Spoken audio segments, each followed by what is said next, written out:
మత్తయి సువార్త 25వ అధ్యాయము. పరలోక రాజ్యము తమ దివిటీలు పట్టుకొని పెండ్లి కుమారుని ఎదుర్కొనుటకు బయలుదేరిన 10 మంది కన్యకలను పోలియున్నది. వీరిలో 5 బుద్ధిలేనివారు, 5 బుద్ధిగలవారు. బుద్ధిలేనివారు తమ దివిటీలు పట్టుకొని తమతో కూడా నూనె తీసుకొని పోలేదు. బుద్ధిగలవారు తమ దివిటీలతో కూడా సిద్దెలలో నూనె తీసుకొని పోయిరి. పెండ్లి కుమారుడు ఆలస్యము చెయ్యగా వారందరూ కునికి నిద్రించుచుండిరి. అర్ధరాత్రి వేళ, ఇదిగో పెండ్లి కుమారుడు, అతనిని ఎదుర్కొనరండి అను కేక వినబడెను. అప్పుడు ఆ కన్యకలందరూ లేచి తమ దివిటీలను చక్కపరిచిరి గాని, బుద్ధిలేని ఆ కన్యకలు, మా దివిటీలు ఆరిపోవుచున్నవి గనుక మీ నూనెలో కొంచెము మాకీయుడని బుద్ధిగల వారిని అడిగిరి. అందుకు బుద్ధిగల కన్యకలు, మాకును మీకును ఇది చాలదేమో, మీరు అమ్మవారి యొద్దకు పోయి కొనుకొనుడని చెప్పిరి. వారు కొనబోవుచుండగా పెండ్లి కుమారుడు వచ్చెను. అప్పుడు సిద్ధపడి ఉన్నవారు అతనితో కూడా పెండ్లి విందుకు లోపలికి పోయిరి. అంతటా తలుపు వేయబడెను. ఆ తరువాత తక్కిన కన్యకలు వచ్చి, అయ్యా అయ్యా, మాకు తలుపు తీయుమని అడుగగా, అతడు, మిమ్ము నెరుగనని మీతో నిశ్చయముగా చెప్పుచున్నానెను. ఆ దినమైనను గడియయైనను మీకు తెలియదు గనుక మెలకువగా ఉండుడి. పరలోక రాజ్యము ఒక మనుష్యుడు దేశాంతరమునకు ప్రయాణమై తన దాసులను పిలిచి తన ఆస్తిని వారికి అప్పగించినట్లుండును. అతడు ఒకనికి 5 తలాంతులను, ఒకనికి 2, ఒకనికి 1 ఎవని సామర్థ్యము చొప్పున వానికిచ్చి వెంటనే దేశాంతరము పోయెను. 5 తలాంతులు తీసుకొనినవాడు వెళ్ళి వాటితో వ్యాపారము చేసి మరి 5 తలాంతులు సంపాదించెను. అలాగుననే 2 తీసుకొనినవాడు మరి 2 సంపాదించెను. అయితే 1 తలాంతు తీసుకొనినవాడు వెళ్ళి భూమి త్రవ్వి తన యజమానుని సొమ్ము దాచిపెట్టెను.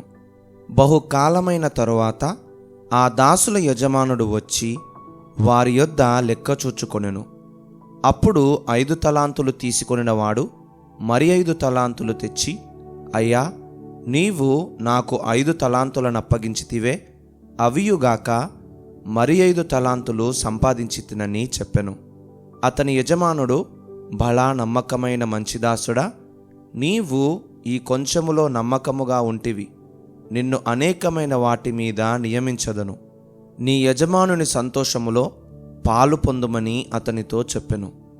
అలాగే 2 తలాంతులు తీసుకొనిన వాడు వచ్చి, అయ్యా, నీవు నాకు 2 తలాంతులను అప్పగించితివే, అవియుగాక మరి 2 తలాంతులు సంపాదించితినని చెప్పెను. అతని యజమానుడు, బలా నమ్మకమైన మంచిదాసుడా, నీవు ఈ కొంచెములో నమ్మకముగా ఉంటివి, నిన్ను అనేకమైన వాటి మీద నియమించదను, నీ యజమానుని సంతోషములో పాలు పొందుమని అతనితో చెప్పెను.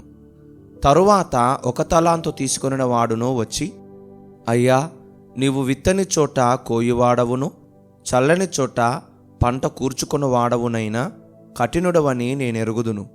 గనుక నేను భయపడి వెళ్ళి నీ తలాంతును భూమిలో దాచిపెట్టితిని. ఇదిగో నీది నీవు తీసుకొనుమని చెప్పెను. అందుకు అతని యజమానుడు వానిని చూచి, సోమరివైన చెడ్డదాసుడా, నేను విత్తని చోట కోయువాడను, చల్లని చోట పంట కూర్చుకొని వాడనని నీవు ఎరుగుదువా? అట్లయితే నీవు నా సొమ్ము సాహుకారుల యొద్ద ఉంచవలసియుండెను. నేను వచ్చి వడ్డీతో కూడా నా సొమ్ము తీసుకొనియుందునే అని చెప్పి ఆ తలాంతును వాని యొద్ద నుండి తీసివేసి 10 తలాంతులు గల వానికి ఇయుడి. కలిగిన ప్రతి వానికి ఇయ్యబడును, అతనికి సమృద్ధిగా కలుగును. లేని వాని యొద్ద నుండి వానికి కలిగినదియు తీసివేయబడును. మరియు పనికి మాలిన ఆ దాసుని వెలుపటి చీకటిలోనికి త్రోసివేయుడి. అక్కడ ఏడ్పును పండ్లు కొరుకుటయు ఉండునెను. తన మహిమతో మనుష్య కుమారుడును ఆయనతో కూడా సమస్త దూతలును వచ్చునప్పుడు ఆయన తన మహిమగల సింహాసనము మీద ఆసీనుడై ఉండును. అప్పుడు సమస్త జనములు ఆయన ఎదుట పోగు చేయబడుదురు. గొల్లవాడు మేకలలో నుండి గొర్రెలను వేరుపరచునట్లు ఆయన వారిని వేరుపరచి తన కుడివైపున గొర్రెలను ఎడమవైపున మేకలను నిలువబెట్టును.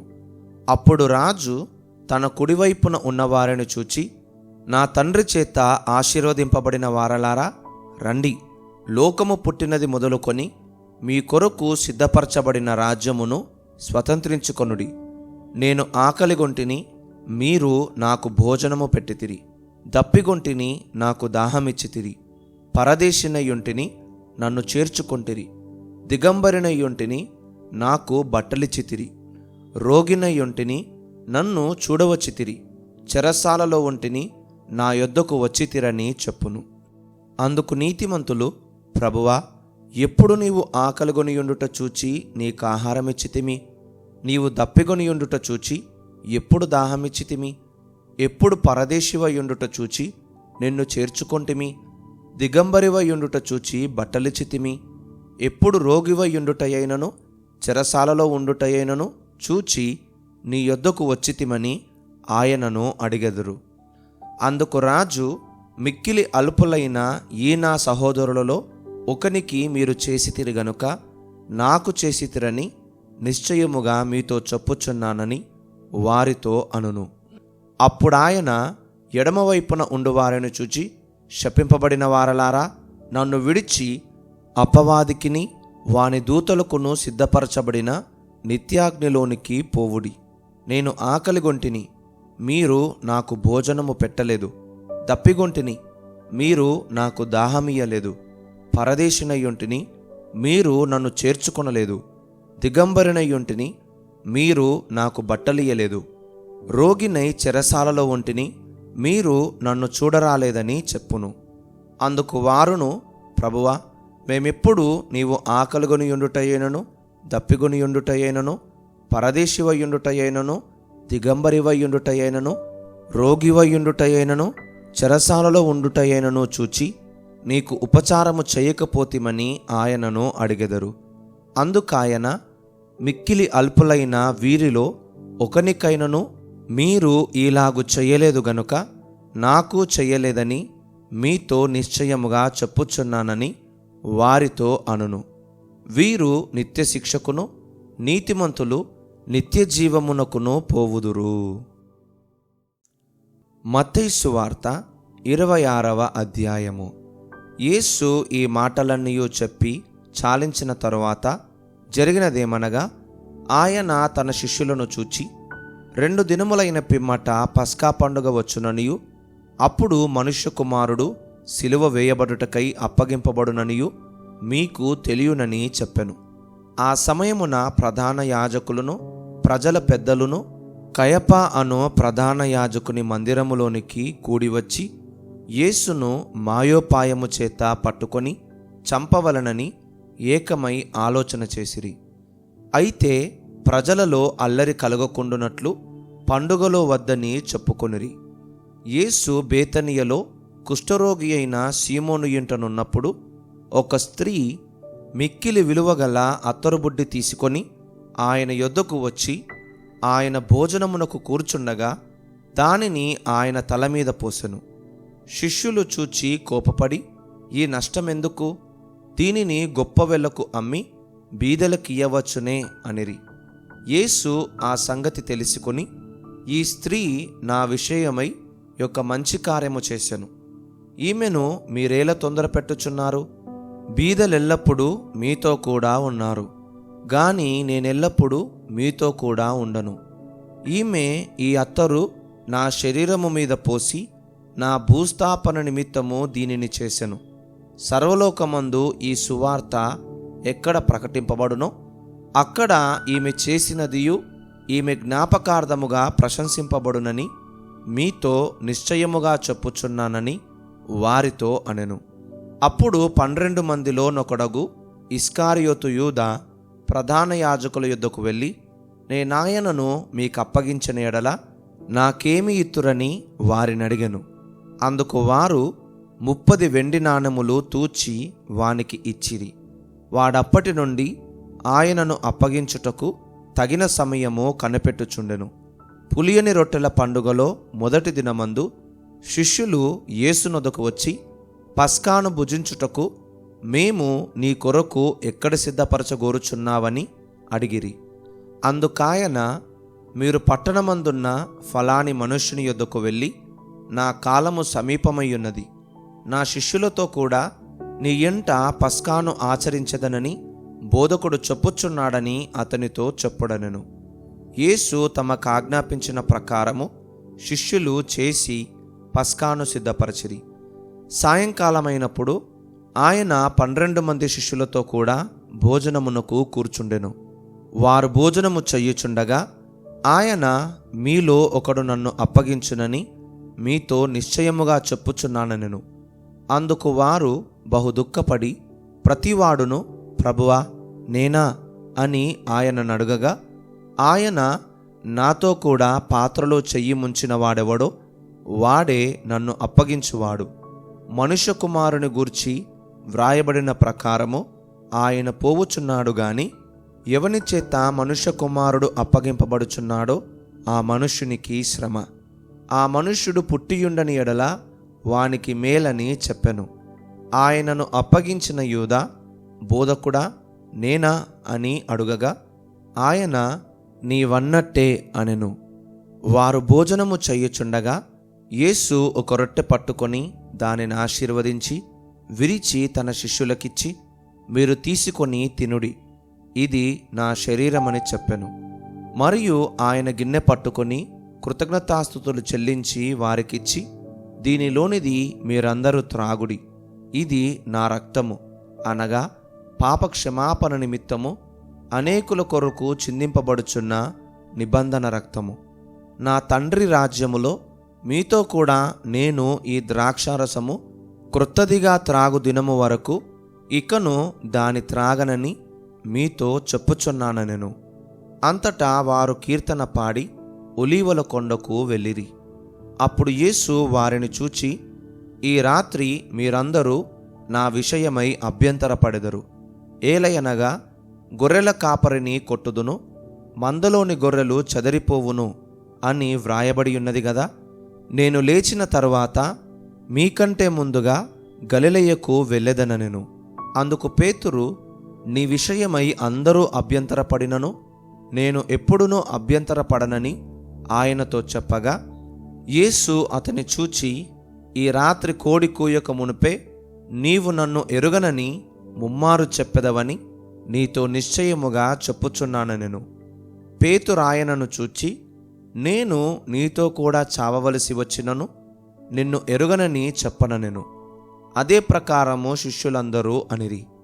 అంతట యేసు వారితో కూడా గెత్సేమని అనబడిన చోటికి వచ్చి, నేను అక్కడికి వెళ్ళి ప్రార్థన చేసి వచ్చు వరకు మీరిక్కడ కూర్చుండుడని శిష్యులతో చెప్పి, పేతురును జెబెదయి 2 కుమారులను వెంటబెట్టుకుని పోయి దుఃఖపడుటకును చింతాక్రాంతుడగుటకును మొదలుపెట్టెను. అప్పుడు యేసు, మరణమగునంతగా నా ప్రాణము బహు దుఃఖములో మునిగియున్నది. మీరు ఇక్కడ నిలిచి నాతో కూడా మెలకువగా నుండుడని వారితో చెప్పి కొంత దూరము వెళ్ళి సాగిలపడి, నా తండ్రి, సాధ్యమైతే ఈ గిన్నె నా యొద్ద నుండి తొలగిపోనిమ్ము, అయినను నా ఇష్టప్రకారము కాదు, నీ చిత్త ప్రకారమే కానిమ్మని ప్రార్థించెను. ఆయన మరలా శిష్యుల యొద్దకు వచ్చి వారు నిద్రించుట చూచి, ఒక గడియైనను నాతో కూడా మేల్కొని ఉండలేరా? మీరు శోధనలో ప్రవేశించకుండునట్లు మెలకువగా ఉండి ప్రార్థన చెయ్యుడి. ఆత్మ సిద్ధమే గాని శరీరము బలహీనమని పేతురుతో చెప్పి మరలా 2వ మారు వెళ్ళి, నా తండ్రి, నేను దీనిని త్రాగితేనే గాని ఇది నా యొద్ద నుండి తొలగిపోవుట సాధ్యము కాని ఎడల నీ చిత్తమే సిద్ధించుగాక అని ప్రార్థించి తిరిగి వచ్చి వారు మరలా నిద్రించుట చూచెను. ఏలయనగా వారి కన్నులు భారముగా ఉండెను. ఆయన వారిని మరలా విడిచి వెళ్ళి ఆ మాటలే చెప్పుచు 3వ మారు ప్రార్థన చేసెను.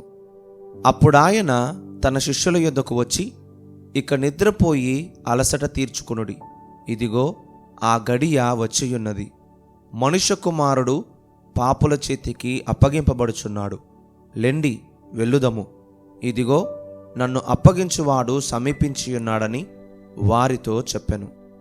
ఆయన ఇంకను మాటలాడుచుండగా 12 మందిలో ఒకడగు యూదా వచ్చెను.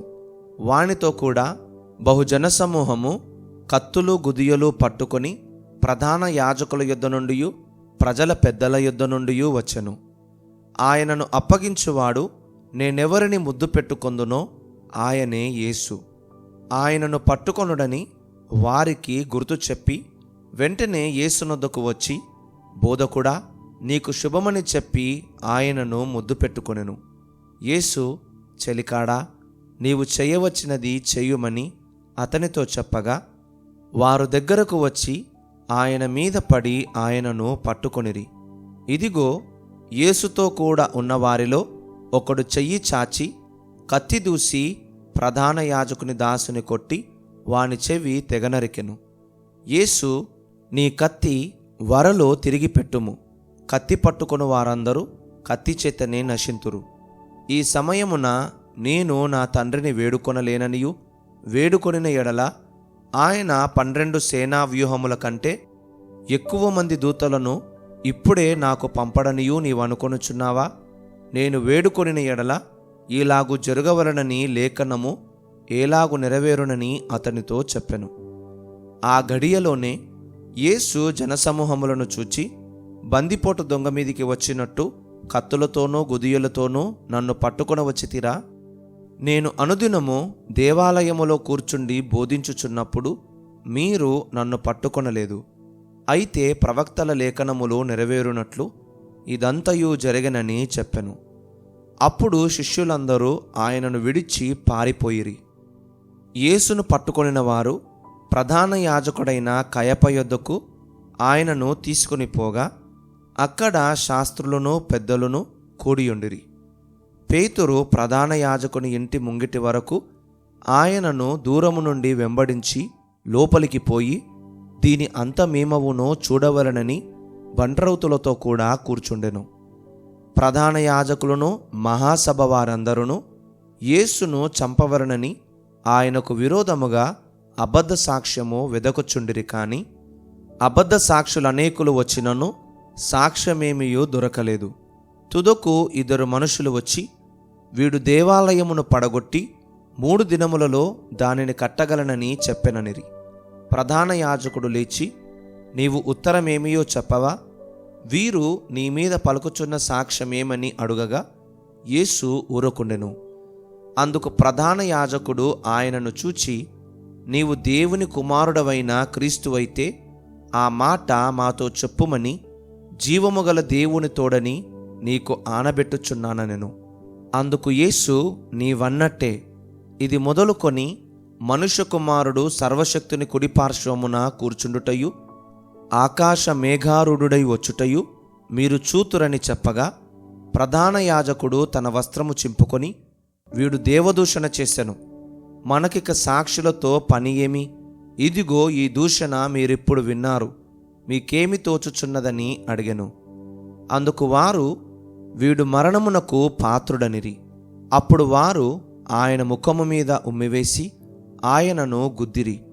కొందరు ఆయనను అరచేతులతో కొట్టి, క్రీస్తు, నిన్ను కొట్టినవాడెవడో ప్రవచింపుమనిరి. పేతురు వెలుపటి ముంగిట కూర్చుండి ఉండగా ఒక చిన్నది అతని యొద్దకు వచ్చి, నీవును గలిలయుడగు యేసుతో కూడా ఉంటివి గదా అనెను. అందుకతడు, నేనుండలేదు, నీవు చెప్పు సంగతి నాకు తెలియదని అందరి ఎదుట అనెను. అతడు నడవలోనికి వెళ్ళిన తరువాత మరి ఒక చిన్నది అతనిని చూచి, వీడును నజరేయుడగు యేసుతో కూడా ఉండెనని అక్కడి వారితో చెప్పగా, అతడు ఒట్టు పెట్టుకొని, నేనుండలేదు, ఆ మనుష్యుని నేనెరుగనని మరలా చెప్పెను. కొంతసేపైన తరువాత అక్కడ నిలిచియున్న వారు పేతురునొద్దకు వచ్చి, నిజమే, నీవును వారిలో ఒకడవే, నీ పలుకు నిన్ను గూర్చి సాక్ష్యమిచ్చుచున్నదని అతనితో చెప్పిరి. అందుకు అతడు ఆ మనుష్యుని నేనెరుగనని చెప్పి శపించుకొనుటకును ఒట్టు పెట్టుకొనుటకును మొదలుపెట్టెను. వెంటనే కోడి కూసెను. కనుక కోడి కూయక మునుపు నీవు నన్నెరుగనని ముమ్మారు చెప్పెదవని యేసు తనతో అనిన మాట పేతురు జ్ఞాపకము తెచ్చుకొని వెలుపలికి పోయి సంతాపపడి ఏడ్చెను.